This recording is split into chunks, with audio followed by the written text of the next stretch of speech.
You spoke about the insecurities that you have right now with regards to business, and just the trauma sometimes that you carry.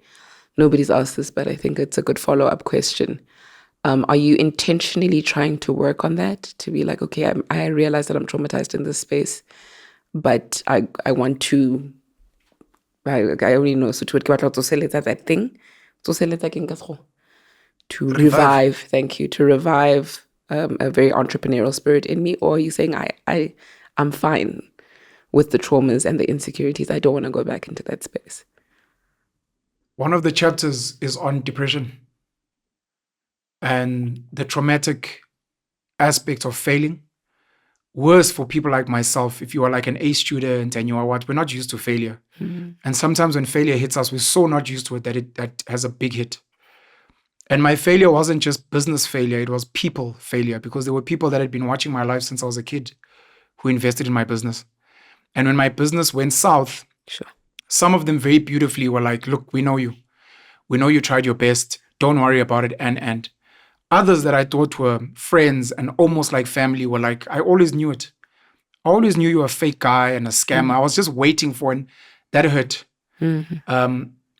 I had a few death threats. I had some threats with lawyers. I remember the most traumatizing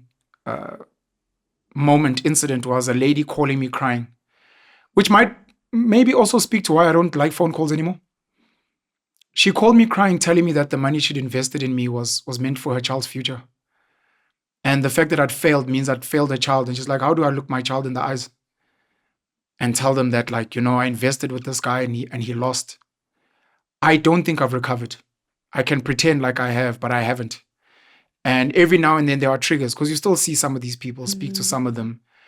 But I've been trying to carry on being positive and do other things. And part of that trauma is almost avoiding making similar decisions.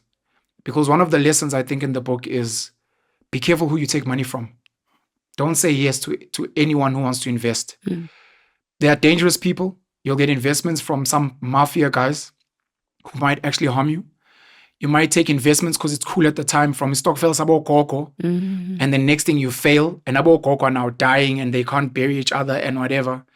So moving forward, one of the things I learned is whenever I speak to potential investors in anything, I'm like, look, I will potentially lose your money. So please don't give me your life savings and your what. Invest whatever you're willing to lose. Otherwise, please don't. I'd rather not take it. And that becomes trauma. I don't know what happens over time, because I've met a lot of business people. Because nobody wants to invest in somebody that's saying something like that, right? It doesn't make sense. Yeah. But it's me also kind of protecting myself from the potential pain. Some of the business people I've spoken to over time are like, look, the sooner you get over that, the better. Because there are so many other potential investors in the future that will benefit so much if you keep taking the risks. And you're now denying them because you failed and it was small, whatever your failure was. And I'm like, it's like you must get over it. It's tough. Depends on your personality. Some guys don't care. But one of the key lessons was, if people don't know, especially first-time investors or novice, let them know that you can lose money. And if they feel some type of way, just say no, because you know better. So you're like, hey, don't put your money here. Go put it in a money market account. Go save it in a bank. Don't give it to me. And don't guarantee returns as well. So rather you'll get smaller monies, work with fewer people, but it's okay. It's okay. What's the reason you don't go to banking? You wanted me to read the names. Atmo.b101 says, what's the reason you don't go back to banking besides being able to generate some sort of money online? I worked for ABSA head office. I was headhunted into Standard Bank head office. At some point after my business failure, I did a stint at ABSA Private or ABSA Capital, one of the two in Sandton on Alice Lane. The beauty of, so I left because I wanted to be an entrepreneur, wanted to be rich and build a business. But I always knew in my heart of hearts that I wasn't built for a 9-to-5. I don't know where that came from. Leaving and failing in business is meant to be one of the wake-up calls. Bro, go back to work and stop this pie-in-the-sky dreams that you have. I struggled for a bit. Luckily, I had the maturity to be like, hey, let me dust myself off, dust my CV off, go back to a 9-to-5. I went back. I was getting paid good money. I had responsibilities, children. So I was like, it's not even about you, dog. Being in that space, I was almost relieved. I was happy. I was like, I'm actually now really, really sure that I shouldn't be here and I should be somewhere else. And what that did for me when I left again to go back into entrepreneurship or whatever it is that I'm doing now, it forced me to be like, I will curate my life in such a way that I can live on my terms. And make sure, of course, that I protect my kids in whatever way possible.